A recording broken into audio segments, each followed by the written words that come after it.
Olá, boa noite a todos.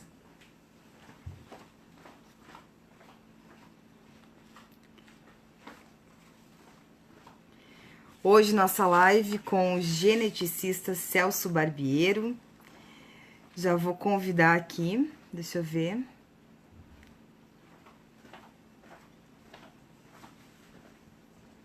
Já estamos juntos no nosso bate-papo dessa noite aqui do programa Auriverde Conectados ao Agro. Olá!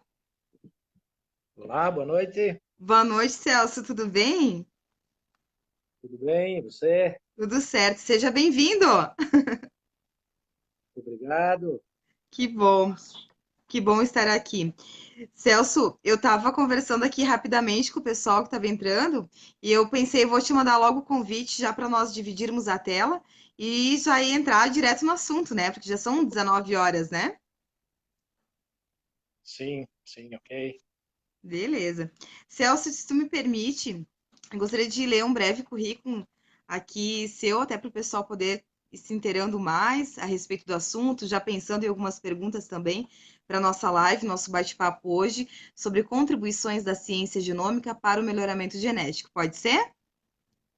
Ok, pode sim. Beleza. Então, pessoal que está entrando aí, sejam bem-vindos, tá? O Celso Barbiero, ele é geneticista, diretor da DNA Genética do Brasil, graduado em Ciências da Genética pela Biouniversidade de Madrid, na Espanha, criador do software de gestão genética através da leitura do DNA das fêmeas leiteiras, de Narend, será que falei certo? Genômica aplicada, Você. único na América do Sul, com mais de 25 mil amostras de DNA lidas no Brasil e 150 mil fenótipos das raças holandesa e Jersey. Atua no segmento genética bovina há 32 anos, tendo adquirido formação adicional em cursos técnicos em mais de 10 países, entre eles Estados Unidos, Canadá, França, Espanha, Nova Zelândia, Austrália, entre outros. Hoje, cursando, mestrando em zoo, zootologia? Isso? Na, ver- na Tudo verdade, errado? zoologia com ênfase em etologia. Isso. Diretor da DNA, então, como eu já mencionei, empresa do segmento de genética bovina e geneticista responsável pelo programa de melhoramento genético das cooperativas afiliadas ao Sistema Aurora. Também geneticista responsável pela implantação do programa de melhoramento genético genômico no leite das cooperativas afiliadas à cooperativa Santa Clara, no Rio Grande do Sul, e consultor em genética genômica bovina a empresas e criadores em vários centros de produção leiteira no Brasil. Ufa! Um grande currículo aí, hein, Celso? Yeah. Muita experiência, Então, né? um pouco, né? Faz alguns anos já que a gente trabalha com isso. Bacana.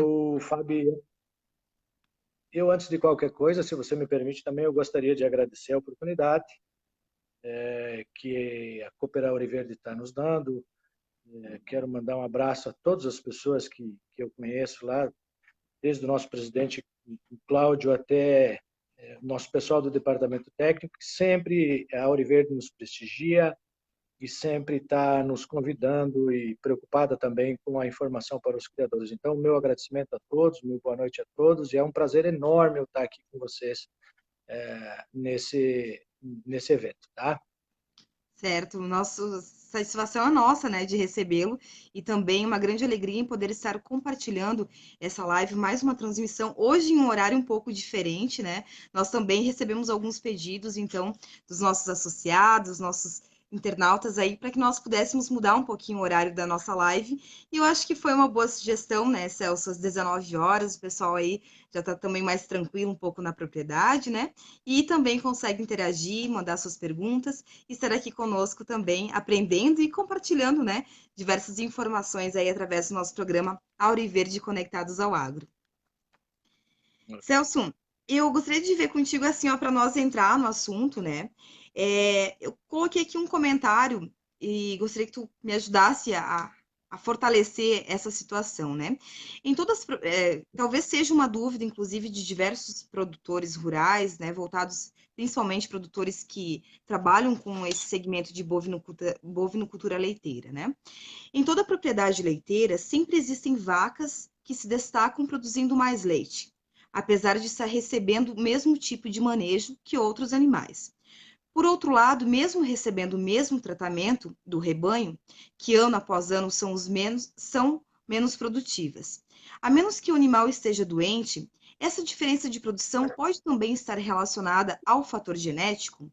Como que tu observa isso, né? Porque às vezes o produtor está lá na propriedade, está nos acompanhando e pensa, poxa, mas eu não entendo porque um animal, né? Eu tenho uma vaca aqui que ela produz muito bem, sempre está ok, e as outras, ou uma, ou outra, duas, tem uma dificuldade, ela não consegue, sabe, dar aquela produtividade bacana para acompanhar as outras. Mas aí eu observo, o meu manejo está igual, alimentação está igual, nutrição, tudo certinho, acompanhamento também. Como entender isso no aspecto, com o olhar, né, genômico? Então, foi muito bem colocado quando você diz que se o animal não estiver com uma alteração física, se ele não estiver doente, ou se ele não estiver com alguma, alguma doença. Isso é realmente de cunho genético. Isso não é que pode ser uma diferença, se isso pode ser a nível genético. Não, isso é afirmativo que é a nível genético. Veja bem, bovinos. Um bovino da raça charolesa, ele é um bovino, porém, da raça charolesa. Um bovino da raça holandesa, um bovino, porém, da raça holandesa. A capacidade de produção de leite do bovino da raça holandesa é muito maior do que a da raça do charolês. Quando eles colocados no mesmo coxo, no mesmo ambiente, na mesma alimentação, no mesmo manejo, eles vão ter uma diferença enorme de produção de leite, simplesmente pelo cunho genético. Isso é, sim, de cunho genético, e essa diferença que nós temos dentro das propriedades, salvo alguma alteração física do animal, é de cunho genético. Vacas que produzem mais, vacas que têm uma capacidade maior de produção de sólidos, vacas que têm uma capacidade maior de emprenhar, enfim, tudo isso é realmente afirmativo, sim, de cunho genético. Por isso que a gente busca o melhoramento genético para corrigir as deficiências de uma vaca para com a outra e elevar o rebanho em sua totalidade para uma melhor produção e, consequentemente, uma melhor rentabilidade para o criador. Então, ele é afirmativo, sim, é genético, tão somente. Eu acho que tu também já entrou aqui numa outra pergunta que eu tenho, vou já engatando aí para a gente ter realmente esse bate-papo, porque queiram ou não, né, Celso, falar sobre essa questão genômica é muito complexo, né? Porque teoricamente uma coisa se encaixa na outra, né? Para dar então o resultado final, né? É todo um cuidado, é um observar de uma maneira mais complexa para que o resultado possa realmente ser definitivamente positivo, né? Tu comentou aí sobre a questão dessa avaliação, né? Sobre as diferenças, enfim, do rebanho. Como que então tu avalia, e para as pessoas também poderem entender como que é feito, como consiste a avaliação genômica e como que o melhoramento genético pode então fazer a diferença no rebanho através deste tópico que tu já abordou aqui?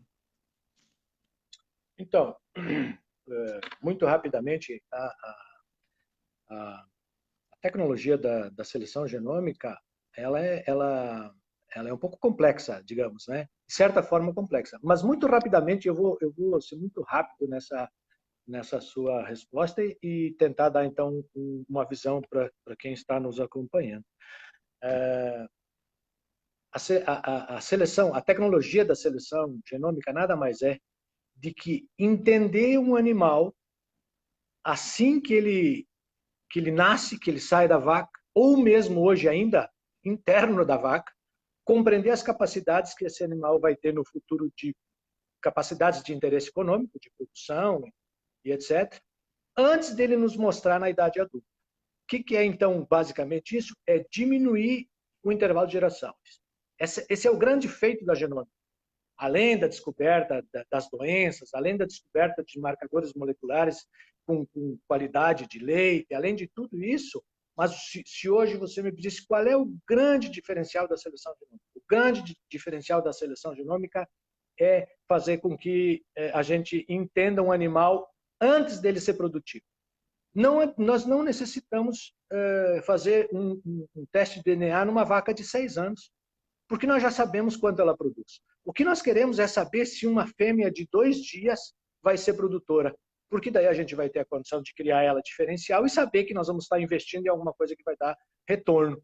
Hoje, dentro de países de alta capacidade produtiva, de alta tecnologia, como Estados Unidos, Alemanha e outros países, né, a gente faz a seleção do animal quando ele nasce, e se ele não é bom, nós não investimos nele, descartamos ou damos uma alimentação diferenciada para aquele que é realmente melhor.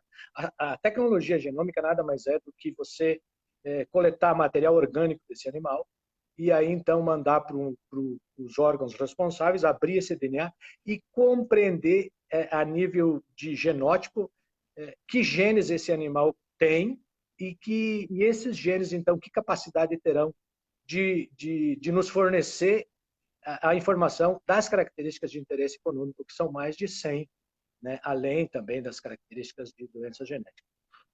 Então, para fazer um comparativo muito rápido, como que era feito antes nós tínhamos que criar o bezerro, levar ele para a produção de sêmen, levar ele para o teste, distribuição de sêmen, para depois nós termos as filhas, e aí essas filhas, então, nos dizer se esse animal iria ser um raçador com progresso genético ou não. Então, imagine a demanda, o custo financeiro disso, de milhões de vacas para poder se fazer um teste progênio, isso demorava 6 anos para sair a primeira prova. Hoje nós coletamos o pelo do animal assim que ele nasceu, certo? Já podemos fazer isso ainda com maior eficiência, nós podemos pegar um embrião hoje, tirar uma célula desse embrião e ler o DNA, e aí transferir esse embrião ou não, que é uma coisa ainda mais moderna que está acontecendo, né? Mas então, no que nós estamos fazendo hoje no Brasil e aqui dentro das nossas cooperativas e dentro da Auriverde, nasce a bezerra, coletamos o pelo, mandamos, analisamos o DNA e sabemos se ela vai ser positiva para as características que temos interesse ou não. E assim é feito com os touros também. Então, a genética se tornou muito mais rápida no melhoramento genético. Porém, devemos também salientar que a informação ela tem 2 vias. Se ele está dizendo que ele é extremamente positivo para as características de produção, ele também está nos dizendo que tem touros que são extremamente negativos, porque a genômica ela analisa de um lado só. Então, hoje é muito mais fácil fazer melhoramento genético, do ponto de vista de corrigir a característica. Mas é muito mais complicado se fazer o melhoramento genético com os touros genômicos, porque ele demanda de muito mais informação. Se você usar um touro que tem uma característica negativa, ela vai causar uma filha negativa.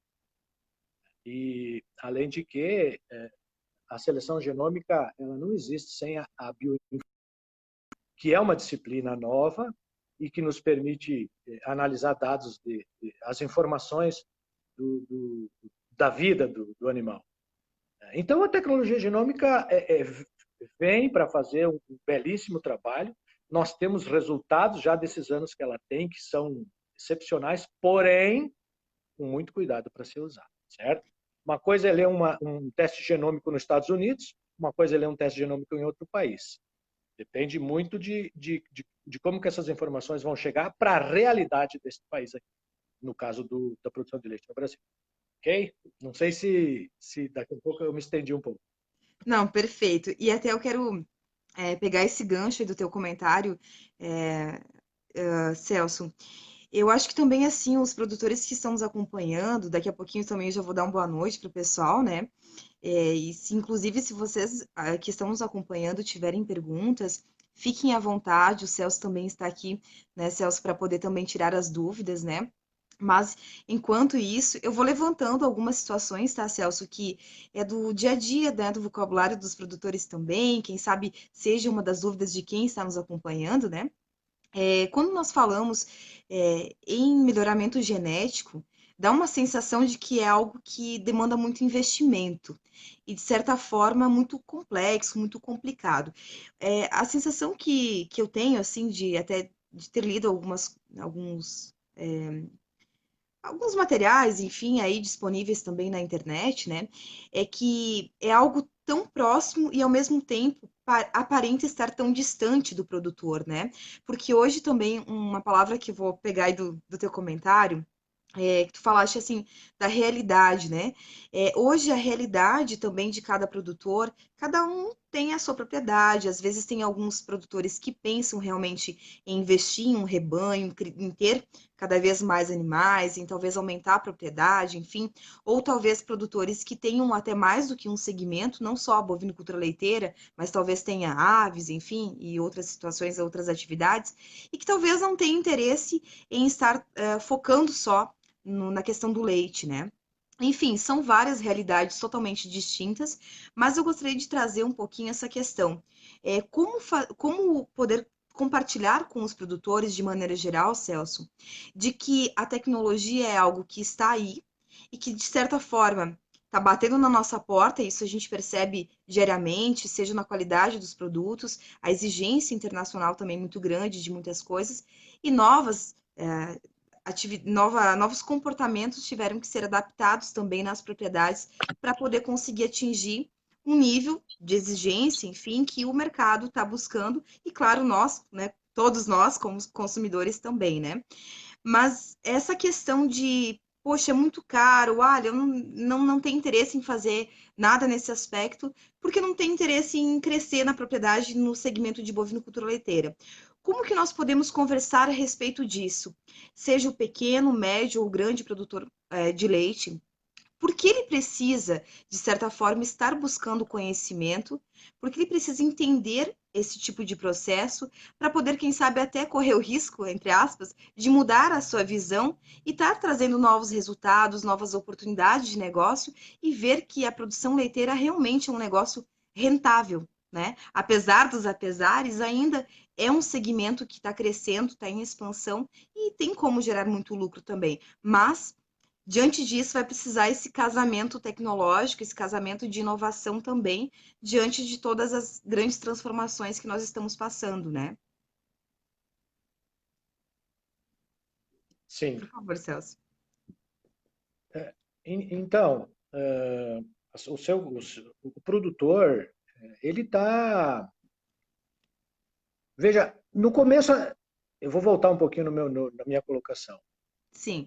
No começo, a tecnologia genômica, quando ela se iniciou em 2010, 2011, 2012, ela era uma questão opcional, certo? Existia touros genômicos e existia touros que não eram genômicos. Então, muitos diziam, mas o touro que não é genômico, ele já tem as filhas provadas, ele é mais seguro, porém é muito mais velho, uma genética muito mais antiga. E outros que diziam, não, mas o touro genômico... Enfim, então o produtor tinha opção. A minha grande preocupação hoje é que o produtor não tem opção de escolher entre touro genômico e não genômico, porque a indústria mundial assimilou a tecnologia como sendo benéfica. Mas eu volto atrás, dizendo que ela é benéfica quando bem usada. Então, ela está disponível a todos, e todos têm a condição de usar, quer seja um produtor médio, pequeno ou grande, certo? Porque o custo da dose de sêmen da tecnologia genômica, ele praticamente não difere dos demais. Muito pelo contrário, ele baixou o custo. Porque antes se gastava US$ 200.000 para se testar um touro, hoje se gasta US$ 10.000 para testar um touro. Então a seleção genética genômica ela virou um commodity no mundo, fazendo com que todos tenham condição de uso, né? O que então é a minha maior preocupação é que o produtor não pode mais escolher entre um touro genômico e não genômico. Para isso, ele tem que aderir aos programas de acasalamento genético sérios, à informação das reais necessidades do seu rebanho, certo? Que as reais necessidades que o seu rebanho precisa, porque essa ferramenta ela melhora muito. Ou não, depende da forma que você usa. Vou bater isso sempre. Que é uma rua de duas vias. Se você usar um touro hoje que ele é ruim, nessa tecnologia, ele vai fazer um estrago, sim. Então, demanda de uma maior informação, demanda de um maior estudo. Já está na hora do produtor observar o rebanho dele, certo? Já está passando da hora do produtor observar o rebanho dele e dizer, cara, eu também sei do que o meu rebanho precisa, certo? Essa juventude que tá no campo aí, ó, tá passando a hora dessa juventude e junto com seus pais, né, com seus mais velhos, digamos assim, de compreender o rebanho e não só mais ficar tão somente na mão de quem diz que isso pode ser bom ou de quem diz que isso pode não ser bom. É buscar a informação, mas ela é uma tecnologia barata, está acessível a todo mundo aí, tá certo? Tem que procurar conhecer ela mais. Não sei se eu consegui Sim. fazer a informação para. Eu acho que o checkmate que ficou desse meu comentário é justamente quando tu fala que não é mais uma questão de escolha. Tá aí, né? É um novo modelo de negócio para o bem, né, de todos, e a tecnologia está sendo cada vez mais investida justamente para melhorar também a qualidade de vida lá do homem do campo, né, do empresário rural, né? Eu acho que Se você me, sim, fica à vontade, Celso. se você me permite, Fábio, eu estou vendo um comentário aqui do link sobre as Pois doenças é, eu ia genéticas. comentar agora. Uhum, pode ficar à vontade. Então eu vou aproveitar. Veja bem, o mundo todo não quer saber de touros portadores de anomalia genética hoje. Um touro dentro dos Estados Unidos que ele é portador de uma doença tal, digamos um haplotipo que causa impacto na concepção, na fertilidade, que, enfim, que gera aborto no animal de 30 a 100 e poucos dias, o mundo não está querendo usar esse produto. Mas não há legislação dos ministérios para que esse produto não possa entrar nos países. Então, se a tecnologia genômica nos dá a condição de saber se um touro é portador ou não de uma doença, por que eu vou usar um touro portador de uma doença? Eu sou importador genético. Eu não posso importar um animal portador de uma doença genética. Porque se o mundo não quer, eu não quero para o meu país. Eu não importo um animal portador de uma doença genética por uma questão. Isso é redundante. Se o mundo não quer, por que eu vou trazer para mim? Porque existe uma demanda muito grande de animais que não são portadores de doença genética. Então, a ferramenta está aí. Basta nós entendermos e olharmos lá no catálogo, lá na informação do touro, e saber se ele é portador ou não. Nós somos o país que mais temos doença genética de todos os países. Eu participo de um grupo de geneticistas que, quando eu contei a eles qual é a condição do nosso rebanho a nível de doenças genéticas, portadores de anomalias genéticas que hoje são lidos pelo genoma, que eles não acreditavam que nós temos esse índice tão grande assim. Isso causa uma depreciação muito grande. Isso causa um custo muito grande ao criador. Então, não há necessidade de uso disso. Por isso que eu digo, basta nós se familiarizarmos com esta tecnologia. Inclusive, eu vou só ler aqui o comentário para o pessoal que está acompanhando do Ivandro Link. Ele também é nosso responsável aí pelo setor, né, Celso, essa parte genética aí da cooperativa, inclusive em parceria também com a DNA. Ele comentou aqui, boa noite. Na vinda do genoma, veio a descoberta de doenças vindas através do sêmen. Qual a importância de nós nos preocuparmos com essa descoberta? Basicamente, isso é, né, o que tu comentou antes, só para nós linkarmos aqui, porque eu também quero fazer um outro comentário, né, Celso?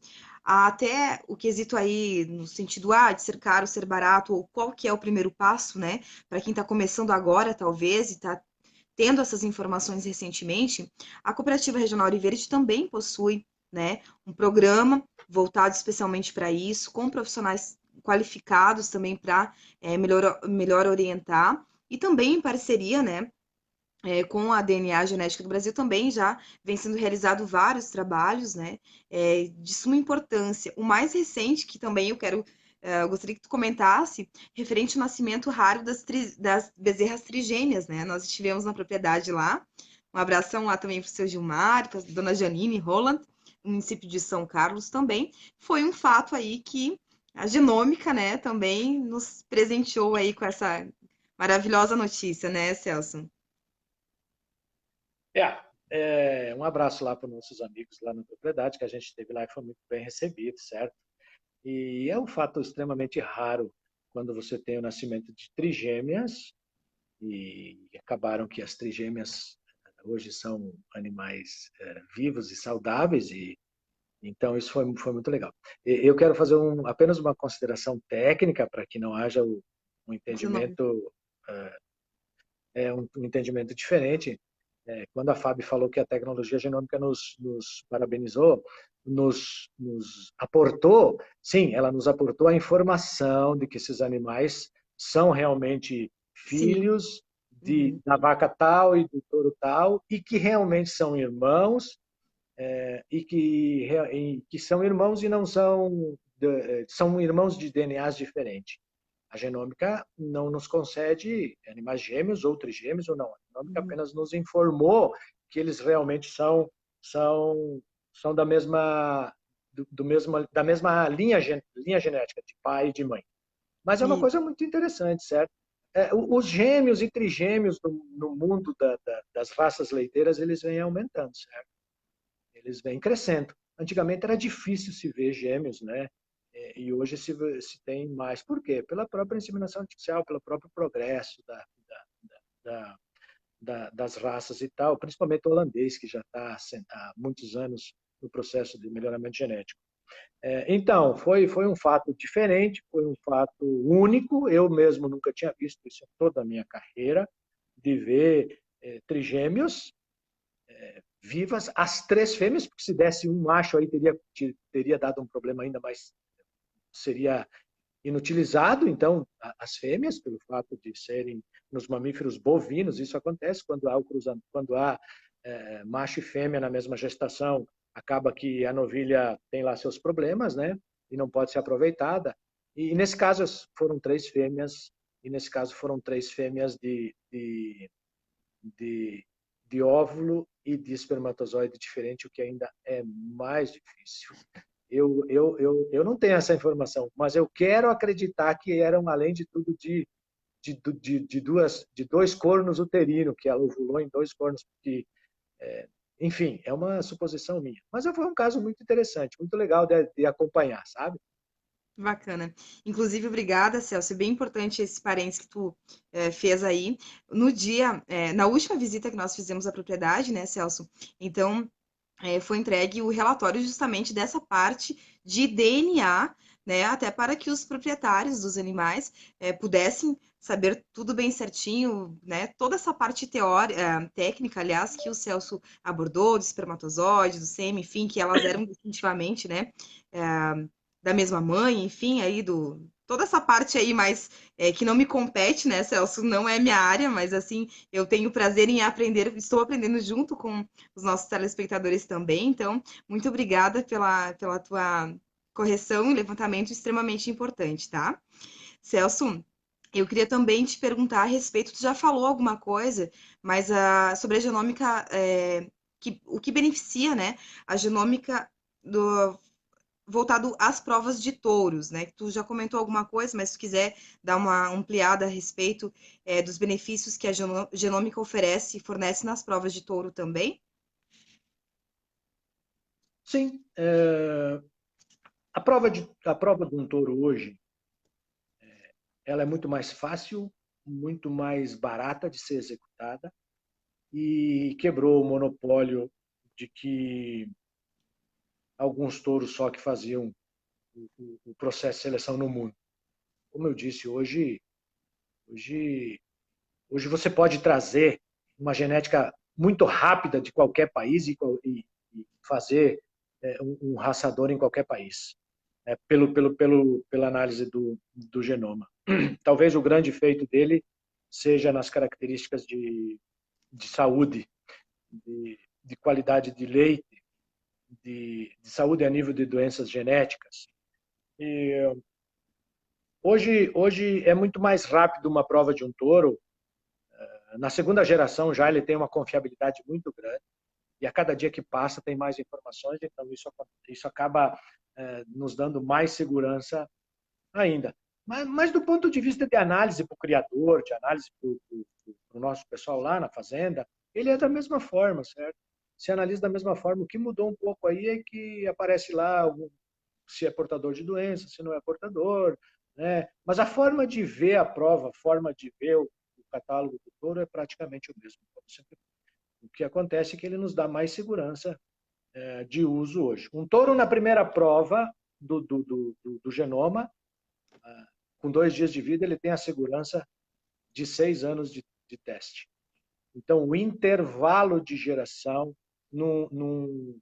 numa espécie que tem um intervalo de geração longo, que são os mamíferos, a genômica vem trazer uma segurança muito grande. É muito mais fácil fazer melhoramento genético em aves.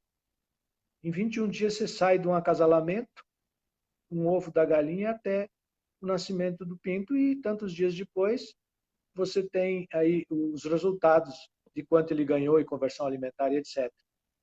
Então, na bovinocultura de leite ou na bovinocultura como um todo, é muito mais tardio, demora, são 9 meses, para depois são mais 30 meses, 24 meses para esse animal parir, etc. Né? Então, a genômica, o grande papel dela, ela está diminuindo o intervalo de geração e, com isso, fazendo um progresso genético muito mais rápido. Né? De novo, vou dizer, touros com características negativas, lido pelo genoma, eles têm uma maior segurança de serem negativos. Eu acho que o criador deve fugir dos extremos de características negativas.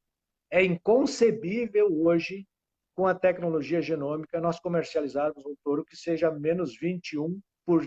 Estou me referindo aos percentuais sólidos, certo?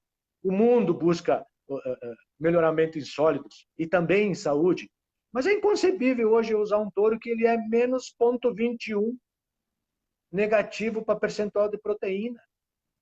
Quer dizer, ele vai ser negativo mesmo para isso. Há raçadores muito melhor do que isso. Eu não estou aqui desconfiando e nem falando, nem é o caso nosso de que esse touro tem mais segurança. Não, o produto bom tem em todo o mercado. O criador tem que começar a observar.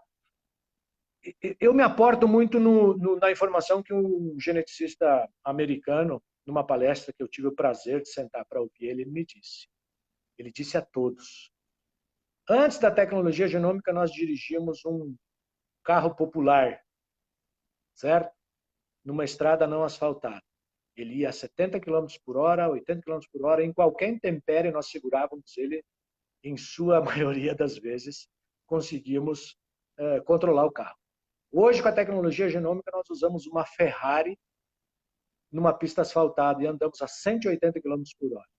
Qualquer problema não vai ser fácil para segurar o carro. Isso foi uma coisa belíssima que eu aprendi desse geneticista em se tratando da tecnologia genômica. A tecnologia genômica vem para fazer um melhoramento genético interessante e está fazendo, mas ela tem que ser usada com critérios. A bioinformática, a análise das necessidades do rebanho, aonde que esse rebanho está trabalhando. Uma coisa é produzir leite em Cunhaporã, outra coisa é produzir leite em Rondônia. Para isso tem que se analisar tudo. Então, ela é bela, sim, ela está fazendo progresso, mas ela é uma Ferrari, um motor potente, que tem que se tomar atenção no que vai se fazer nos programas de melhoramento genético. Dá atenção à bioinformática. Excelente. Excelente. Celso, uma questão que foi abordado também em uma outra live que nós fizemos através do Auriverde Conectados ao Agro, com a Marlene Caiuti, tu conhece ela também, né? Produtora também do Paraná. E acho que ela teve também no mesmo evento, né, da palestra. Sim, é. Isso.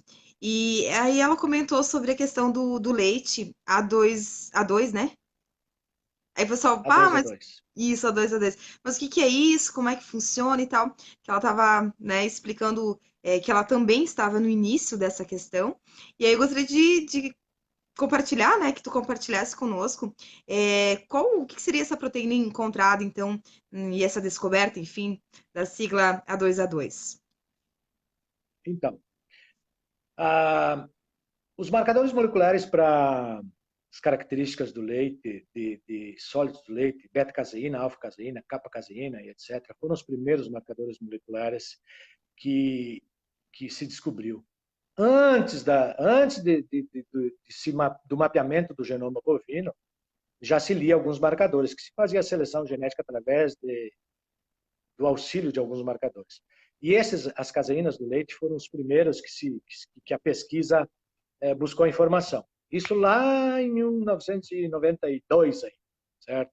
Em 1998, eu tive o prazer de participar de um treinamento no exterior que só falava em caseínas do leite a nível de marcadores moleculares. Demorava uma semana para isolar um marcador molecular.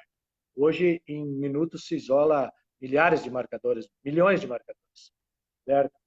Então, as proteínas do leite, que são os que trazem o benefício, além dos seus sais minerais e tais, e outras qualidades do leite, existem, então, as proteínas do leite.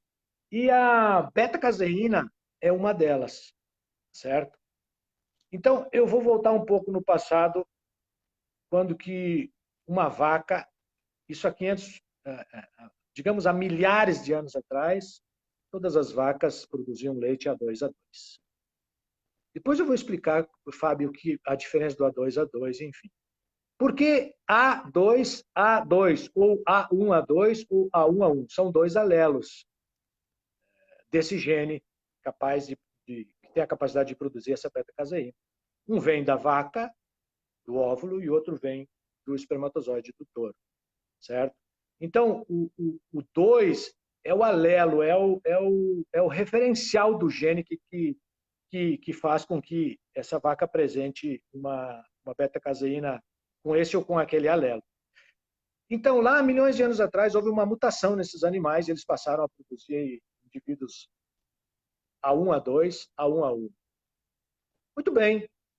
Depois que surgiu a tecnologia genômica, que se descobriu os marcadores moleculares para essa caseína, para essa caseína do leite, é que a pesquisa identificou que para os seres humanos, o leite com beta-caseína A1 é alergênico, certo? Causa alergia, em especial às crianças, né? Vários tipos de alergia. Nós não podemos confundir com a alergia do açúcar do leite, certo? Não, a alergia do açúcar do leite é outra coisa. Isso nós estamos falando de beta-caseína. Então, não adianta você querer dar, você dar o leite para um ser humano, para uma criança, sendo A2A2, se ele tem alergia ao açúcar do leite, ele vai continuar tendo alergia. Uma coisa é a alergia do açúcar do leite, outra coisa é a alergia à proteína A2A2. Então, essa pesquisa, essa pequena descoberta, que eu ainda considero pequena, e que alguém disse que é isso, isso não é pequeno. Não, é pequeno ainda. E eu vou aproveitar essa oportunidade aqui para falar isso. Veja, é a onda do momento no mundo a beta-caseína 2A2. Não sou eu que estou aqui e jamais faria isso a nível de público dizendo que isso não é verídico. Não, eu vou aqui dizer o que o científico diz. A beta-caseína é a onda do momento no mundo. Na Austrália, nos Estados Unidos, na Espanha, na Alemanha, na França, no Reino Unido, na Austrália, está lá na prateleira o leite A2A2. Mas ela não é uma pesquisa fidedigna já, 100%, isso é assim. Ela está em pesquisa. Eu quero acreditar que o marketing está indo um pouco à frente do científico. Não sou eu que estou contando isso. Isso é o que o científico está me dizendo. Mas existe leite A2A2 no país também? Já existe. Mas a nível científico, eu acho que a gente tem que ter um pouquinho de cautela. A pesquisa é recente, tá certo? Há uma grande probabilidade disso ser fidelizado, de ser correto. Existem já estudos, mas ainda são principiantes, tá? Mas eu quero que isso dê certo. E é mais uma descoberta da tecnologia genômica, de que vacas que produzem leite com beta-caseína A2 tende a não ser alergênico para crianças que têm alergia à beta-caseína A2. Da mesma forma que as outras proteínas do leite, nós descobrimos que na raça tal, a capa-caseína A, na raça tal, a alfa-caseína B, são mais rentáveis e tal, né, que isso já é consolidado, a pesquisa, mas é uma descoberta interessante, existe tudo, realmente, essa pesquisa, mas eu acho que a gente tem que ser um pouquinho mais cauteloso. Eu não estou aqui para dizer que não é verdadeiro. Eu apenas quero dizer que são estudos principiantes e que atendem a ser realmente vacas produtoras de A2A2 não alergênicas. Mas eu iria com um pouco mais de calma por hora ainda, tá certo? Porque também eu tenho que ser honesto comigo mesmo. Não podemos nos afastar de dois leite. Leite é leite. Eu sou contra leite de soja. Não existe leite de soja. Vocês podem chamar de qualquer outra coisa. Mas leite de soja não existe. Leite é de vaca. Entendeu? Leite é de vaca.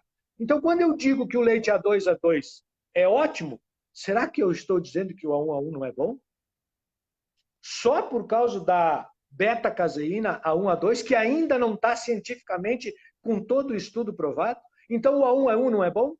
Não, peraí, o A1A1 é ótimo para capa caseína, tem alto rendimento para queijo, é essencial em microminerais, tem capacidades, enfim. Mas e daí? Então eu beneficio o A2A2 e o que eu faço com o A1A1? Então, esse contexto também tem que vir na popularidade, esse contexto também tem que vir ao mundo para que nós entendamos que não existe dois leites. Existe um leite com uma capacidade não alergênica que está em estudo. Agora, botar na prateleira que o A2A2 é top e o A1A1, como é que vai ser o A1A1 daí? Daí vai chegar um momento que as pessoas não vão querer. É só um questionamento que eu estou fazendo. Por isso que eu acho que o marketing ele é importante, mas o marketing é importante quando ele caminha, quando ele caminha junto com o científico. Tá certo? Porque existem vacas que produzem A1A1, totalmente alergênico. Existem vacas que produzem A1A2, meio alergênico. E existem vacas que produzem A2A2, não alergênico. Muito bem. Será que eu não chega um momento que eu vou para o mercado e digo assim, esse leite da caixinha, eu não quero ele A1A1? E aí? Então, muita calma nessa hora, porque uma coisa é beneficiar alguém, outra coisa é desmerecer algo que ainda está em franca extensão de pesquisa e que olha, a pesquisa, às vezes, ela demora um pouco para se considerar, se consolidar. Então, por favor, não me interprete mal. Eu só estou fazendo um questionamento. É novo e temos que tomar cuidado também com as informações. Quando eu falo, eu sempre penso que eu tenho uma responsabilidade muito grande sobre o que eu digo. Eu penso assim, por mais que eu diga um monte de bobagem na minha vida, mas eu sempre penso em tomar muito cuidado com o que eu digo, porque as pessoas podem ouvir e podem levar isso. E daqui um pouco alguém pode dizer, eu não quero mais saber de leite A1. Oh, peraí, vamos devagar ainda com isso. É a minha concepção pessoal baseada no científico que está aí. Eu acho que, agora falando assim no geral, né, Celso, acho que é bem pertinente essa tua colocação e também esse convite para reflexão, né? Eu acho que é como se fosse, a gente sempre comenta assim, o serviço de casa bem feito, né? É quando que nós olhamos para o leite da vaca, né?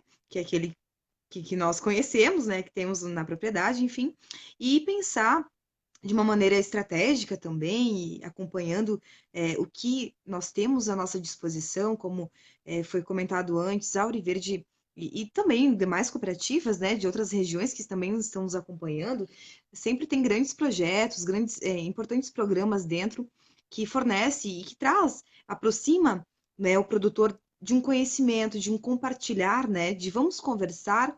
Então eu ensino o que eu aprendi, tu ensina para mim o que tu aprendeu e vamos juntos crescer no diálogo e ver, pensar um negócio da propriedade, né? Eu acho que fazer o trabalho de casa bem feito inclui também a pesquisa, né? Esse olhar mais crítico para te não acreditar tudo, porque hoje, principalmente nessas épocas, né, não me interpretem, né? Tipo, que eu estou ligando o leite A2A2 no sentido da fake news, mas eu digo assim, nesse momento, principalmente de tantas notícias falsas, de tantas fake news, eu acho que é muito importante isso que tu comentou, de nós estarmos também realmente nos informando, indo com cautela nos nossos passos, para que daqui a pouco nós não começamos até mesmo divulgar uma informação que não seja tão real ou que não é bem daquele jeito antes de propriamente nós até mesmo ter a total certeza disso. Eu acho que essa também é uma das tuas preocupações, uma vez que tu vem em frente a tantas pesquisas, tantos estudos,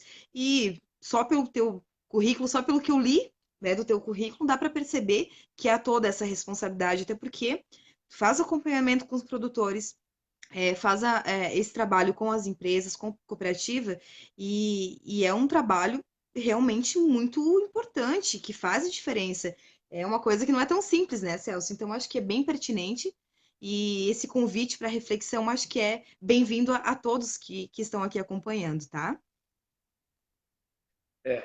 Só para finalizar sobre o A2A2, a todos os que estão nos ouvindo, eu cada pouco vejo colocações de pessoas aqui na tela. Uhum. Jamais eu estou sendo contra o A2A2. Eu apenas quero ser honesto com a informação. A pesquisa diz que está em andamento. Eu estive conversando com pessoas na Austrália, na Nova Zelândia, e o A2A2, olha, estamos na pesquisa, estamos aí, já estamos invasando ele e tal, né? Tem condição, tá? Tem. Eu só não quero deslocar um leite. A cadeia leiteira, hoje é muito rápida a informação. Hoje eu digo uma coisa aqui, posto e o mundo fica sabendo. A cadeia leiteira não pode ficar à mercê daqui um pouco de que o A1 não é leite.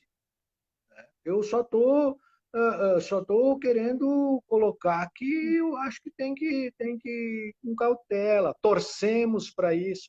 Porque quando você mexe com uma qualidade do leite a nível de açúcar, desnatado, semidesnatado, com açúcar, sem o açúcar do leite, você mexe com ele e a nível de indústria você consegue controlar isso.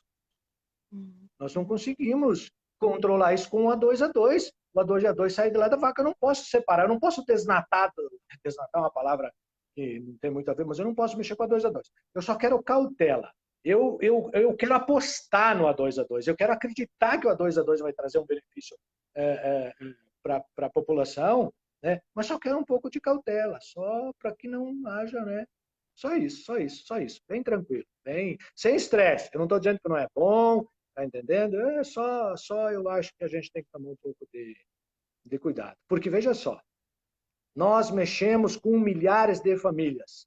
Alguém um dia disse para mim bem assim, pô, hein, você tá bem legal lá fazendo a genética com a Aurora. A Aurora tem milhares de produtores. A Aurora, porque nós estamos aqui na nossa cooperativa, dentro a responsabilidade com que esse conselho gestor está fazendo esse programa, desde o seu presidente até a última pessoa que participa dele, a responsabilidade que nós temos com esses criadores na genética que nós estamos introduzindo, nós podemos viabilizar a indústria ou não em 10 a 15 anos. E nós podemos viabilizar as fazendas ou não. Então é de muita responsabilidade tudo isso. E quando eu falo em qualidade de leite, é ainda mais responsabilidade. Porque hoje no mercado, se alguém chegar lá e disser que aquela cenoura é produzida com produto tal que causa não sei o quê, ninguém mais vai comprar isso. Então, é só desse ponto de vista. Cautela e caldo de galinha nunca fez mal a ninguém. Beleza. Celso, então aqui eu vou ler uma pergunta também de um colega nosso, marido Minella também, provavelmente deve estar aqui nos acompanhando, né? Eu só estou com o celular na horizontal, não consigo, estou acompanhando aqui no outro, tá? Mas um abração ao nosso colega também. Ele mandou a seguinte pergunta, Celso. Considerando que os números dos rebanhos das vacas leiteiras mostram que animais da raça Jersey apresentam um teor de gordura e sólidos maior do que as raças holandesa, e estas são mais produtivas que a vaca da raça Jersey, considerando também que a maioria do rebanho de nossa região, oeste de Santa Catarina, né, é formado pela raça holandesa, pergunto: a tendência futura será com maior quantidade de animais Jersey, os rebanhos de vacas holandesas compensação a qualidade pela altíssima produtividade, ou teremos, pela melhoria genética, animais da raça holandesa também produzindo leite com maiores com maior teor de sólido?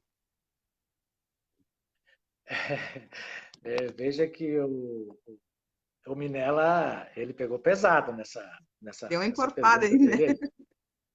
Ele pegou pesado, mas eu vou tentar traduzir assim da maneira mais, mais passível de explanação que eu consiga.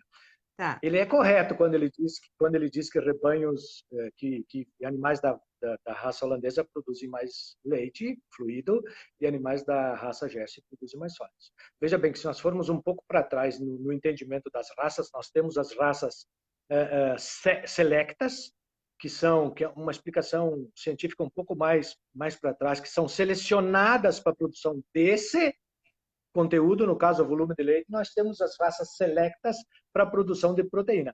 Na Europa, são Jersey e parte suíço como raças mantegueiras. Então, elas são mais dedicadas à produção de sólidos. A pergunta que ele faz é se a tendência do mercado é para se aumentar mais o Jersey ou para o holandês. Há países na Europa que têm uma alta produção de sólidos. Exemplo, a Alemanha. E que precisa de leite fluido. Então, ela transfere no seu modelo genético um peso maior para leite fluido. E com isso, ela vai pegar a raça Jersey, que tem também muito pouco lá, e vai aumentar a produção da raça Jersey e vai pegar e usar mais o holandês. Veja bem, quando nós selecionamos uma raça para produzir, nós temos vários fatores para analisar. E nós não podemos analisar só a nível de produção de sólidos. Nós podemos muito bem saber que no Brasil nós precisamos de sólido, porém, aonde que nós estamos produzindo? Existem regiões que o holandês não consegue trabalhar. Exemplo, eu tive fazendo um trabalho no Ceará durante uma sequência de palestra e o holandês não consegue suportar lá.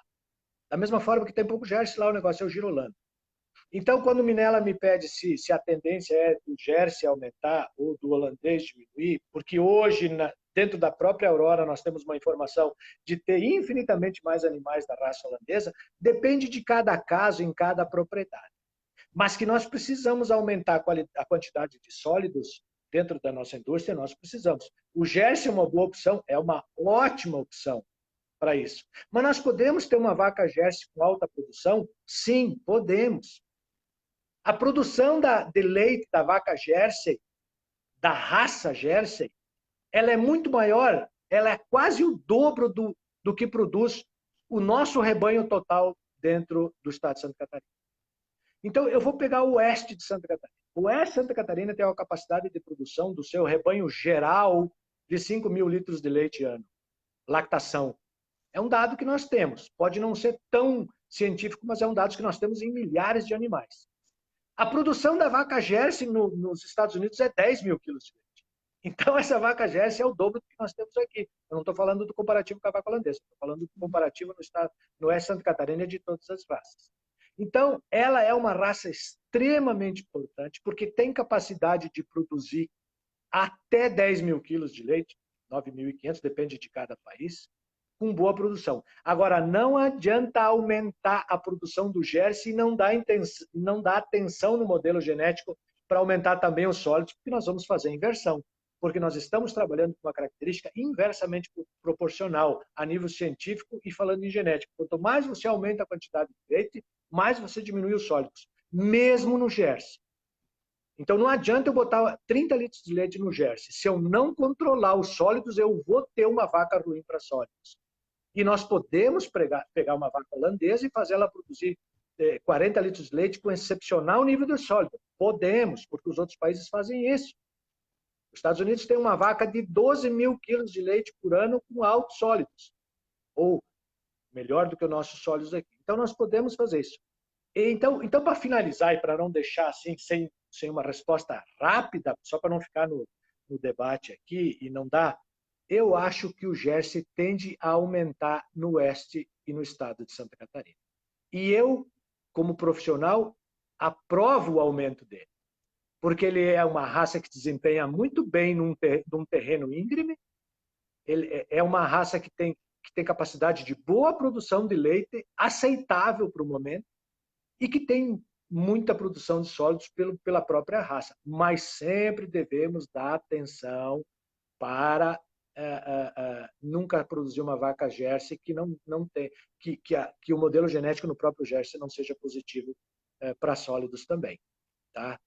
Eu quero que, se eu não fui específico, se eu não conseguir dar a explicação, por favor, eu aceito o questionamento novamente, tá? Perfeito. Celso, vamos mandar um abraço aqui. Eloar Marisete Donati está nos acompanhando também. O Henrique Thomas escreveu super bem explicado. Um abraço ao Henrique. O Ivandro, o Link também fez um comentário aqui referente ao A2A2. Acredito que este leite A2 vai ajudar um menor público e assim também acredito que não vai desvalorizar o leite A1. O Loivo Felimbert também ele colocou muito importante essa explicação sobre o leite A2A2. O Amarildo aqui também deixou um sorrisinho aí e um boa noite também. Aí conforme vai, pessoal, às vezes vai subindo, né? A gente acaba perdendo, mas enfim. O Leandro Dallazen também está aqui. O marido também agora colocou grato, bem respondido. Um abraço, então, a todos vocês também que estão nos acompanhando. Podem deixar também sua pergunta, seu boa noite, aí nós vamos lendo aos pouquinhos, tá bom? Olha só, Celso, a gente já está indo já para o nosso final, né? Já são quase 20 horas, né? Passa bem rápido. É muita coisa bacana, muita informação importante e certamente não teria possibilidade de fazer isso tudo em uma hora, né? Mas assim, ó, eu gostaria de, antes de ir para o meu último comentário aqui da pergunta, eu quero tirar uma dúvida, assim, sabe, Celso? Talvez as pessoas que lidam com isso têm muito mais experiência, até têm talvez essa resposta, mas eu gostaria de estar aprendendo, como eu disse que eu também acabo aprendendo junto, né, com as entrevistas e os bate-papo. Por exemplo, assim, Celso, se eu tenho, então, um plantel só de holandesa, né? Vamos imaginar 50 animais, todas holandesas, vacas holandesas. E eu quero começar a desenvolver um trabalho em cima dessa parte genômica, enfim, da parte genética aí para mudar o meu plantel.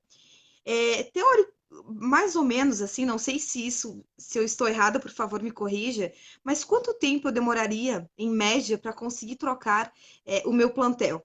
Dos 50 animais para talvez outra raça, enfim. Tu entende qual que é a prática? Eu tenho essa curiosidade, assim, como que eu vou Fabi, fazendo esse processo dinâmico? Oi, pode falar. Que para mim travou. Travou aí? cortou um pouco, é, cortou um pouquinho a tua pergunta aí. Você está me ouvindo? Tá. Sim, agora sim.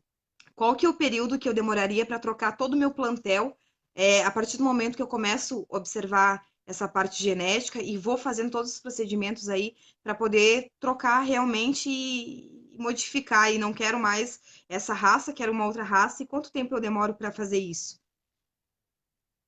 Então, Tem lógica essa pergunta? ela não deixa de ser uma pergunta, né? Mas eu vou responder ela não, eu vou Muito responder ela da obrigada. melhor maneira, porque ela, não, não, tem condição sim, tem condição sim, eu vou te responder. Para você sair de um animal, para você sair de um animal de uma raça para outra, são 4 gerações que você demora. A nível de fenótipo, quer dizer, eu pego uma vaca Jersey e em 4 gerações eu transformo ela em holandesa. Mas no DNA dela, não. No DNA dela demora muito mais do que isso, tá certo? Eu talvez eu não indicaria se um produtor fosse querer trocar o seu rebanho, talvez eu não indicaria esse caminho, por ele se tornar longo. 4 gerações é um caminho longo, né? Não quer dizer que ele vai sair de uma vaca holandesa para o Jersey e na primeira geração ele já não vai ter uma vaca meio sangue. É um excepcional de uma vaca também. Há países que têm esses animais, né? Uma novidade, por exemplo, que é muito importante, que eu me lembrei hoje à tarde de dizer, que até então nós só líamos, e é muito importante, eu quase ia me esquecendo de dizer isso, até então nós só líamos o genoma de animais puros, certo? Hoje a tecnologia já avançou, nós estamos conseguindo ler genoma de animais cruzados, né? Que era uma coisa que nós não tínhamos até alguns meses atrás. Então quer dizer que eu vou poder ler animais meio sangue também, né? Nesse caso aí. Então, para responder a sua pergunta, são 4 gerações a nível de fenótipo. Você sai de uma vaca Jersey e chega numa vaca...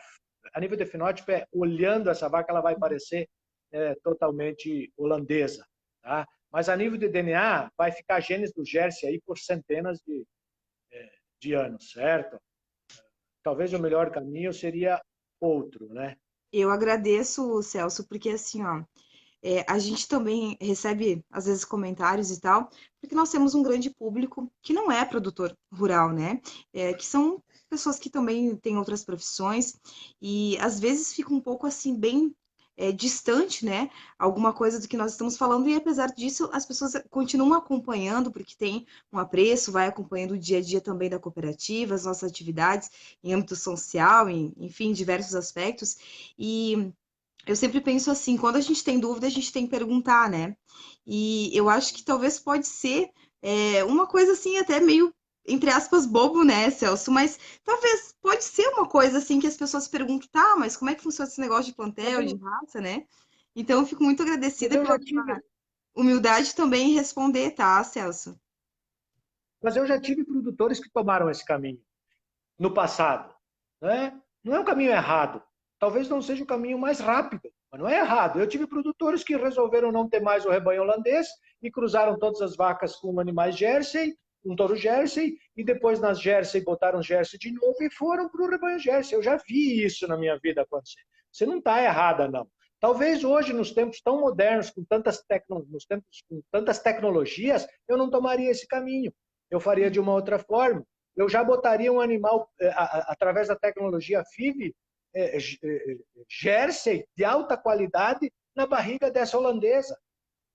Então, existem outros mecanismos. Mas não está errado nada do que você disse aí, não. Está tudo certo. Beleza, muito obrigada. Eu quero também mandar um enorme abraço aqui para o Valmir e a Daniela Dorigon, é lá de Orleans, né? Também nós temos filial da Cooperativa Ouro Verde lá. Um abração, são nossos associados também. Eles comentaram aqui, gostei da pergunta do Minella e também da resposta do Celso, né? Ótimo. A Andriele Eli, também nossa associada de Santa Terezinha do Progresso, um abraço a toda a família. Ela colocou assim: muito proveitoso, muito bem abordado todos os assuntos, com certeza vai acrescentar muito. Um abração. Andriele é produtora de leite aí, ela é a família dela, de Santa Terezinha, então, bacana. Ela colocou aqui: fala sobre o rebanho misto, prós e contras, Celso. Andriele, é uma pergunta da Andriele. Então, até um tempo atrás, a divergência técnica era muito grande sobre rebanhos. E era uma coisa que me desgastava muito, sabe? Porque é bem complexo para um produtor ir numa palestra de alguém que fala que não existe rebanho misto. No outro dia ele vai numa palestra de alguém que diz que o rebanho misto é interessante. E o departamento técnico no Brasil, ele não pode ter divergência nisso. Ele tem que ter explicação para isso. Caso contrário, o produtor fica à mercê de um dia do cara que tem mais oratória e perante o outro. Então, existe o científico para isso. E eu adoro essa pergunta aí, quando que me fazem, e essa pergunta me é feita em muitas palestras que eu dou, certo? E eu agradeço a pergunta, porque é uma oportunidade de explicar ao criador como isso funciona. Existem os rebanhos puros da raça holandesa, que trabalham em locais que se é apto a trabalhar, que precisam de volume de leite e de tudo que nós falamos, e que tem uma capacidade enorme de produção, etc. Existem os rebanhos de raça Jersey, que trabalham em um lugar específico, que tem alta produção de sólidos, que tem uma boa produção de leite, que estão muito contentes lá. E existe o rebanho misto, certo? Essa fantasia de que não pode existir o rebanho misto está errado. Sabe por que está errado? Porque as raças não nasceram sendo as raças que estão, com exceção de algumas em seus primórdios. As raças são oriundas de cruzamentos. Isso é uma coisa que nunca ninguém se dá por conta. O Jersey não foi Jersey desde o dia que nasceu. Se nós pegarmos a história dele a nível de genoma, as suas características eram bem diferentes de Jersey lá nos seus primórdios. Mas eu estou falando há centenas de anos atrás. Tá certo? Então, o cruzamento é interessante em alguns locais. O cruzamento entre as raças é interessante. Nova Zelândia optou pelo cruzamento e tem quase que todos, 95% do seu rebanho cruzado. É um país que produz, que é um exemplo em produção de leite, que exporta quase que a totalidade de sua produção. A África do Sul usa os rebanhos cruzados. Eu acho que há locais que devem usar rebanhos cruzados e há locais que se devem usar rebanhos puros. Mas o que eu quero dizer nesse contexto é que tanto a vaca pura como a vaca cruzada, com ressalva da onde ela está sendo trabalhada e com o que nós cruzarmos, todos têm o seu lugar, tá certo? Uma vaca cruzada Jersey com holandês é uma excelente produtora de leite.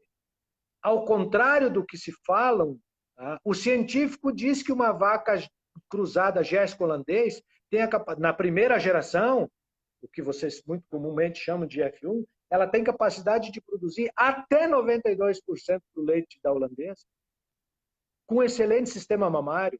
O composto de patas e pernas do Jersey é muito melhor do que da raça holandesa, então esse cruzamento beneficia a prumos. Em terrenos extremamente íngremes, a vaca holandesa não vai ter capacidade de produção do que o seu DNA mostra, porque o ambiente é bastante complexo, e a partir do momento que ela tiver um cruzamento com o Jersey, ela vai ter um comportamento melhor. Então, o rebanho misto é interessante. Agora, veja só, não vamos radicalizar. Não me pega o holandês cruzar com não sei o que lá, que também aí vai ter problema. Vamos falar de rebanho misto dentro de raças produtoras de leite. Holandês e Jersey. Quem fala mal dos cruzamentos, com perdão da palavra, é porque não tem tanta informação. Porque está aí no gado de corte o Braford e o Brangus fazendo o maior sucesso no país. E é um cruzamento de Brahma com Hereford, de Angus com Hereford, e está dando um excelente resultado. Né? Então, como que os cruzamentos são ruins se no corte eles são excepcionalmente bem recebidos, com aumento de acurácia, com aumento de saúde pelo cruzamento de duas raças, com aumento de heterose, é importante, mas com cautela e ressalva. Você precisa fazer uma análise da sua propriedade, se ela merece o cruzamento ou não. Da mesma forma que você precisa fazer uma análise se ela tem que trabalhar com holandês ou com Jersey. Mas o cruzamento é bem-vindo, sim. Tanto é que a tecnologia genômica investiu em ler DNA de animais cruzados. Talvez porque o mundo caminhe para isso. Muito bom. Olha só, deu aqui, rendeu a pergunta da Andriele, né? Eu já vou concluir aqui, aliás, emendar, né? Porque são os comentários aqui. O Ivandro colocou o link. Com a leitura de DNA no projeto das cooperativas, tivemos resultado de consanguinidade. Qual o nível de preocupação referente a essa questão na nossa região, comparando outros países? Essa pergunta também é interessante, viu? Eu passei a minha vida até então, antes da tecnologia genômica, palestrando sobre consanguinidade. Porque temos que tomar cuidado com a consanguinidade, porque temos que tomar cuidado, porque ela causa isso. E muitos de vocês devem ter me visto falando isso. Antes da tecnologia genômica. Quando nós descobrimos a tecnologia genômica, sabe por que nós cometemos esse erro? Porque nos dava uma informação da capacidade de consanguinidade a nível de fórmulas de estatística. A consanguinidade, até a descoberta da genômica, isso é importantíssimo nós falar, é um fator de extrema importância, ela era tida sobre uma fórmula. Por exemplo, vou para poder explicar isso daí, vou para o humano. O pai tem olhos verdes, castanhos, a mãe tem olhos verdes. Há uma probabilidade estatística de os filhos terem olhos de cor tal. Era assim a consanguinidade observada. Hoje não, hoje a consanguinidade é observada a nível de DNA, estudando e vendo lá quais são os genes que tem do pai e da mãe e que são realmente consanguíneos. Então hoje é muito mais seguro. E respondendo à pergunta do Link, foi aí que eu descobri que nós não temos consanguinidade no nosso programa, ou no estado de Santa Catarina, ou mesmo no Brasil. Com ressalva da região de Castro, no Paraná, que é uma outra realidade. Mas nós aqui, nós não temos consanguinidade no nosso rebanho. Respondendo à tua pergunta, Link, o índice de consanguinidade de milhares de vacas genotipadas dentro da Aurora e dentro do estado de Santa Catarina e dentro do Rio Grande do Sul, de todos, que são milhares de vacas já, ele não atinge 2,6%, é 2,5% e alguma coisa. Isso é nada de consanguinidade. Nós não devemos nos preocupar com consanguinidade do ponto de vista que estamos com o rebanho de não criar, aumentar demais a consanguinidade. Se bem que, quando se tem progresso genético, se tem um pouquinho de aumento de consanguinidade. Mas isso não é problema. O mundo está com a consanguinidade. Os Estados Unidos, por exemplo, que tem um processo de uso de tecnologias, de inseminação artificial e tal, ele tem uma consanguinidade de 7,5%. Nós estamos com uma consanguinidade de 2,5%. E é muito fácil de provar isso, porque alguém disse que isso não é verdadeiro. É muito fácil. Você pede para um criador e diz para ele bem assim, você lembra o pai da vaca? A mãe da vaca quem era? Sim, me lembro. A mãe da vaca é a 78. E a avó? Ah, pô, eu quase não me lembro. E a bisavó? Ah, a bisavó é aquela vaca que a minha esposa ganhou do pai dela. Por quê? Porque era rebanho muito comum, era rebanho que não era puro há 5 gerações atrás. E a raça, a espécie bovina não vai ser tão, perante a natureza, tão frágil de em 4, 5 gerações ter consanguinidade alta, porque senão em 20 ela está extinta. Né? Então, nós não temos consanguinidade no nosso rebanho, temos que nos preocupar em não tornar ele consanguíneo. É muito fácil de fazer isso, né? E pelo menos nessa característica nós estamos muito bem. O nosso rebanho ainda, a gente costuma falar isso a nível de genética, entre nós, que ele é selvagem. Certo? Excelente. Aqui o Valderez Blogger escreveu assim: qual o melhor cruzamento em vaca F1, Celso? É Então, eu vou basicamente. tratar de vaca. Deixa eu ver aqui. Pode falar, Fábio. Não, por favor, fica à vontade. Tem bastante Tá. pergunta.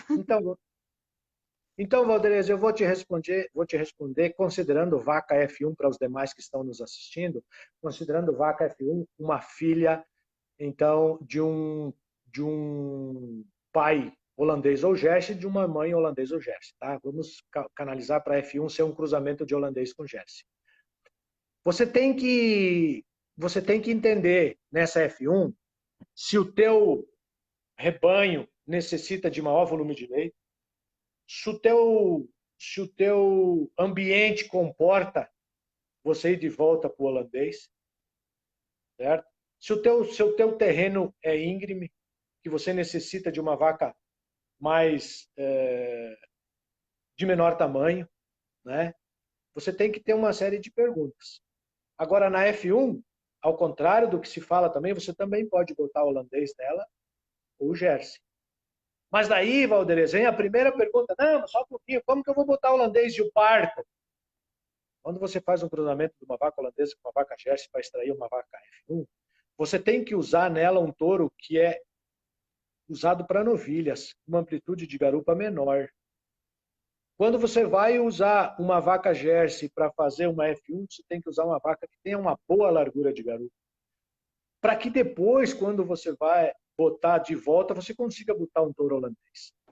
E a facilidade de parto, ela é um problema muito mais ambiente do que próprio genética. A probabilidade genética dela, a herdabilidade, a informação a nível genético é muito pequena. Você controla o terço final de gestação, o bezerro se forma até o 7º mês, do 7º ao 9º cresce. A raça holandesa tem uma capacidade de crescimento de até 750, 800 gramas por dia, de 500 a 750, digamos assim. Então, controla o terço final de gestação do 7º ao 9º, que você vai conseguir ter esse parto assistido. E aí, depois, na F1, você vai decidir se você vai botar holandês, se vai botar Jersey, depende de para onde você quer ir, certo? Se você quer Isso, aumentar o volume de leite, se quer uma vaca mediana ou tal. muito bom. Celso também, assim, ó, o Clóvis Lenzi perguntou: boa noite. O produtor pode fazer o melhoramento genético para um sistema de produção pasto e migrar para o sistema compost bar? Sim, ele pode. Ele pode, porque as características são são parecidas. Quando eu estou com o sistema pasto, eu tenho que ter animais com bons aprumos. Isso não quer dizer que eu não tenha que ter animais com bons aprumos no composto bar. Então, quando eu estou com leite a pasto, eu tenho que ter animais com grande capacidade de profundidade de corpo para ter maior armazenamento de pasto, mas isso também no composto bar, porque eu também tenho dieta total no composto bar. Quando estou a pasto, eu não posso ter animais tão grandes, digamos assim, tão de estatura muito grande, porque não é o correto, tal, mas também é uma característica muito fácil de se corrigir e trazer ela para o composto bar. Eu acho que as vacas do confinamento, digamos assim, elas têm que ter uma capacidade de estrutura maior do que o leite a pasto, a nível de estrutura mesmo, né? De tamanho e tal. Mas eu não vejo grandes problemas nisso, não. Ele pode fazer um modelo genético para leite a pasto, depois, se ele resolve trazer para o composto bar, ele traz. Leite a pasto precisa de excelente sistema mamário, leite a pasto precisa de alta produção, de boa proteína, bons sólidos, de capacidade de prenhez, leite a pasto precisa de aprumos, de casco, de pernas vista por trás, e o composto bar precisa de tudo isso. Não vejo grandes problemas nisso, não. Pode sim, pode fazer um modelo genético que contemple os dois. Ok. Obrigada também, Clóvis. Um abraço para ti e para toda a tua família. Obrigada pela pergunta. Um abraço também. Obrigada ao Valderez. O Leandro Dalazen também comentou aqui uma pergunta. Fez uma pergunta, aliás.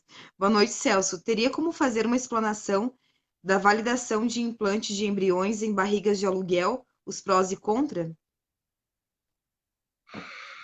Sim, tem. Eu faço isso. Fizemos isso dentro do sistema Aurora, faço isso em outras cooperativas, faço isso em minha propriedade há muito tempo e é bem importante isso. Primeira coisa, quando você vai fazer a fertilização, tecnologia FIV, né, nunca esqueçam de que a tecnologia FIV não melhora a genética, nem a inseminação artificial. O que melhora são os animais que eu escolho para se fazer, certo? Não adianta fazer FIV. Não adianta implantar embrião se a mãe é ruim ou o pai é ruim. Não é porque é embrião que vai ser bom. Isso tem que ser a primeira coisa que nós temos que ter o entendimento. Certo? Você não vai fazer um bolo e no lugar de colocar fermento, colocar, sei lá, qualquer outra coisa, não vai crescer. É assim. Numa linguagem bem coloquial, é assim. Então, eu me preocupo com a qualidade da mãe e a qualidade do pai desse embrião para o que eu necessito. Primeiro lugar, certo? Animais que vão à fertilização in vitro são animais de alta qualidade genética. Essa é a primeira coisa que eu tenho que tomar em consciência. Segundo, que eu vejo muitas pessoas, muitos produtores falando, porque essa tecnologia é complicada, porque o animal nasce, porque você perde, porque ele aborta, porque o animal nasce com problema. Minha gente, nós estamos transferindo para 9 meses de gestação um animal puro de origem que você demoraria 90 anos para fazer. O charolês tem 400 anos de existência. Eu pego um touro charolês PO de 400 anos de existência, pego uma vaca charolês PO de 400 anos de existência e faço uma novilha PO em 9 meses. Vocês querem que isso não seja complicado? Se não fosse complicado, alguma coisa estava errada. Eu vou na vaca, retiro o óvulo, manipulo esse óvulo, lavo ele, viajo não sei quantos quilômetros, boto no laboratório, trago o sêmen do Canadá, dos Estados Unidos, da França, lavo, arrumo, ciclo ele, jogo dentro de uma estufa, deixo 7 dias lá, trago esse bezerro para a fazenda de volta e implanto na barriga. É difícil, é extremamente difícil. Então eu vou te responder assim, eu protocolo 10 animais. Isso não é científico, mas são informações do campo que eu tenho de muitos anos. Eu protocolo 10 animais. Desses 10 animais, 8 estão aptos a implantar o embrião. Eu implanto. Desses 8, 30% tem chance de emprenhar. Dessas 30% que emprenhou, 50% você vai perder até ter o animal adulto. Eu acho que o que está faltando é a informação para nós. Aí o cara que vai mexer com o FIV vai decidir. Então vamos lá. Protocolei 100 animais. Desses 100 animais, 80 estão aptos a receber o embrião. Desses 80, somente 24 vão emprenhar, porque nós trabalhamos com em torno de 30%. Desses 24 aqui, pode ter certeza que 50, quanto maior o N, menor a causa, certo? Mas desses 24 aqui, pode ter certeza que vai haver aborto durante a gestação e que vai haver mortalidade no nascimento e que tem uma série de coisas que a FIV, de tão pioneira que ela ainda não explica e que a gente acaba descobrindo no campo. Por exemplo, é muito mais fácil numa FIV uma vaca que não tem capacidade de estrutura para conceber esse embrião no 7º, 8º mês jogar o embrião para fora, porque ela salva a vida dela e ela joga o embrião para fora. Então, isso é uma coisa que eu descobri, que não é científico, que eu descobri ao longo do tempo, que vacas que não têm a capacidade estrutural para gerar um bezerro não podem entrar no processo FIV. Eu faço FIV da raça charolesa. Eu jamais vou botar um embrião charolês num animal que não tem estrutura, porque os que eu botei, em sua maioria, jogaram para fora. Certo? Então para finalizar a explanação, trabalha com isso. Trabalha que 30% vai emprenhar e que, dependendo da raça, tem mais essa, dependendo da raça, é um comportamento. Né? Você faz FIV no Jersey, é um comportamento. Você faz FIV no charolês, é outro comportamento. Mas trabalha com 30% de prenhez e se prepara para perder bicho até esse animal atingir a idade adulta pelo processo FIV. Sim, FIV é delicado. FIV aborta mais? Sim. FIV tem problema de nascer com anomalias? Sim, tem problema de nascer. Eu tive bezerro aqui que nasce sem a pele do abdômen, que nasce com anomalia de perna. Claro, nós manipulamos tudo isso. Mas a gente consegue fazer um bicho em 9 meses com alta capacidade genética de produção. Você já imaginou fazer uma vaca Jersey de 35 quilos de leite com alta proteína e alta gordura? Sim, pega um touro positivo e uma vaca positiva e faz. Mas isso vai gerar um custo. Ok? Ok, E muito um bem. risco. Obrigada, Celso, então. Obrigada também pela pergunta. Olha, Celso, já passamos o nosso horário, né? Tá tão bacana a nossa conversa também. Essa interação é muito positiva, que realmente são dúvidas, né? Que os nossos produtores também têm, e isso é muito importante. O objetivo da live justamente é essa, nós levarmos informação, compartilharmos também conhecimento, e nada melhor do que também um profissional extremamente competente e com tanta experiência para poder estar respondendo a essas perguntas. Então, Celso, eu quero te agradecer mais uma vez por ter aceitado o convite. Muito obrigado mesmo. As portas da Auriverde sempre estarão abertas para ti, tu sabe disso. Obrigada também por toda a parceria de trabalho, obrigada por essas explanações, essa troca de informação extremamente importante. Mas antes, eu ainda queria só finalizar aqui, tá? Para a gente poder encerrar o assunto, vamos dizer assim. Uma hora não tem como falar tudo, né? Mas, na tua opinião, tá, Celso?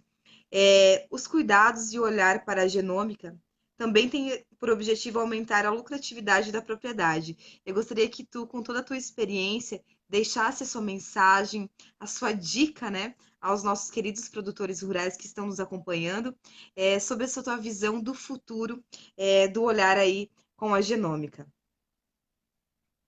Tá bom. Eu antes de fazer de te dar essa resposta, quero agradecer, então, o convite, quero agradecer a Auriverde, agradecer a todos que estiveram presentes e aos que fizeram questionamento. Fiquem sempre à vontade para tirar qualquer dúvida conosco. Nós somos parceiro da cooperativa e automaticamente somos parceiro de vocês e estamos trabalhando junto aí com todos. Meu contato, o link, todo esse pessoal da cooperativa tem sempre à disposição para maiores explanações para vocês se acharem necessário, que nesse momento não é permitido.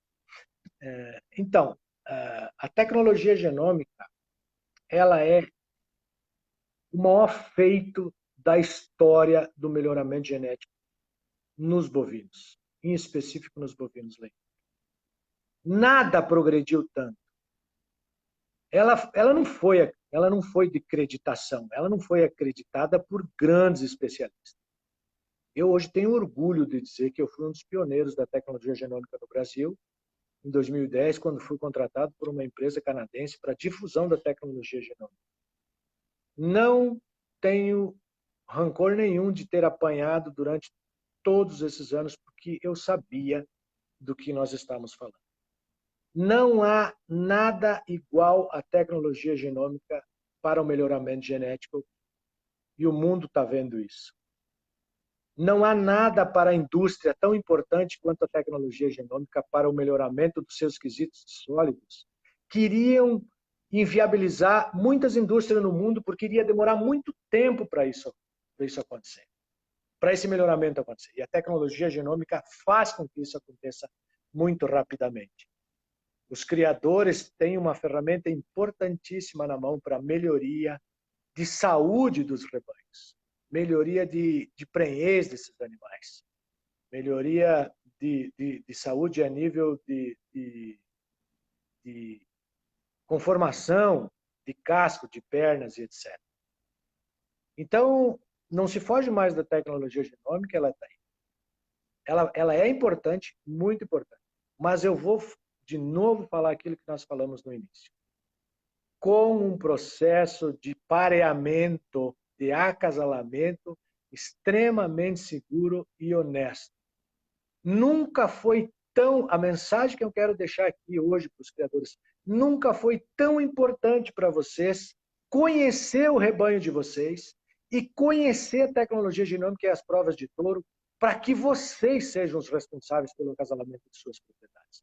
Vocês sabem quanto de proteína está vindo na análise da Auriverde, quanto de gordura. Vocês têm o resultado da CCS. Vocês sabem a vaca que não emprenha. Vocês sabem a vaca que tem problema de casco seguido. Vocês sabem a vaca que é dura para tirar o leite ou que tem mastite fácil, etc, etc, etc, etc. O acasalador, quando ele chega na propriedade de vocês, ele deve se dirigir primeiro a vocês, não por serem os proprietários, que já é uma questão de respeito, mas por serem os conhecedores da vaca. Esse acasalamento que chega no produtor e o produtor só é responsável para dizer o número do brinco da vaca, esse acasalamento não existe mais. Esse já foi, esse é antes da genômica. Um acasalador que se preze, e eu insisto no meu departamento técnico para que se comporte assim, ele tem que chegar primeiro, sentar com o produtor e entender quais são as dificuldades que esse produtor tem lá no dia a dia, para depois de olhar as vacas. O produtor caminhar no meio das vacas para gritar o número, não precisa o produtor. Pode ser qualquer um. Então, essa é a mensagem de que vocês têm que conhecer o rebanho, analisar um touro, aprender a analisar a prova do touro e entender que esse touro aqui não serve para mim. Não existe modelo de pacote. Receita de bolo é para fazer nega maluca. Aqui em Santa Catarina se chama assim também, né? Lá no Rio Grande do Sul é um bolo de chocolate, certo? Que vai chocolate, fermento, farinha, água, açúcar e não sei o que mais. Não sei fazer. Isso aí não existe para produção leiteira. Isso aí não existe. Cada propriedade tem a sua realidade. Não existe modelo genético americano. Não existe modelo genético canadense. Não existe modelo genético europeu. Existe o modelo genético da fazenda. Ah, porque esse touro é top para isso, esse touro é top para isso. Não, não, não, não. Eu quero o touro top para a minha propriedade. A minha propriedade tem um problema sério de fertilidade do rebanho. E esse teu touro é top, mas não tem fertilidade. Eu não quero ele. O produtor tem que conhecer o seu rebanho e o produtor tem que dar as diretrizes para o que ele precisa, porque é ele que conhece a vaca. Muito mais do que alguém que chega de uma hora somente olhar fenótipo. Fenótipo não mostra proteína. Olhando para uma vaca, eu não sei se ela é positiva para CCS. Eu olhando para uma vaca e anotando no caderno, eu não sei se essa vaca emprenha fácil. Quem sabe é o produtor. Ou a leitura do DNA. Então, essa é a minha mensagem, Fábio, para todos vocês. Certo, excelente. Então, gente, vamos encerrando por aqui. Obrigada também aos nossos internautas, né, que estiveram aqui acompanhando conosco essa live repleta de tanta informação bacana. Dava para ficar mais umas 5 horas pelo menos, né, Celso? Bastante assunto nos livros. Mas não faltará oportunidade, com certeza. Celso, mais uma vez, muito obrigada pela tua importante participação. Seja sempre muito bem-vindo, tá? Obrigada também por tirar aí um pouco do seu tempo e dispor aqui para nos explicar tantas informações, nos trazer tanta coisa bacana. Então, um abraço, tenha uma excelente noite, uma excelente semana aí também, né? Restinho de semana. E muito obrigada mais uma vez pela importante participação. Obrigado a você, Fábio, sempre, e obrigado a todos que nos acompanharam e todos da nossa grande amiga Aurivene. Um Muito abraço. bem. Abraço, boa noite.